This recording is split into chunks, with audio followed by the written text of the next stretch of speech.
Shodligim eng oliy baxtim, yelkamda ko'tarib haj qilish ahdim, otamni onamni asra Allohim.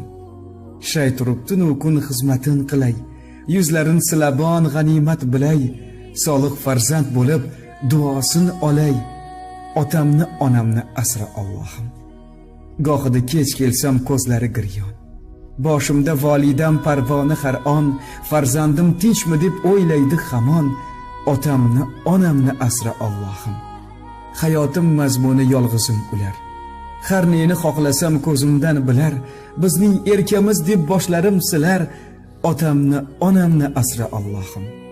Men Lochinbek nodonmon qalbi so'qirman, ba'zida chin hazil she'rlar to'qirman, farzandlik burchimdir axir o'g'ilman, otamni onamni asra Allohim. Duoda so'ragim Robbim panohim, ikkisi sog' bo'lib yursin ilohim.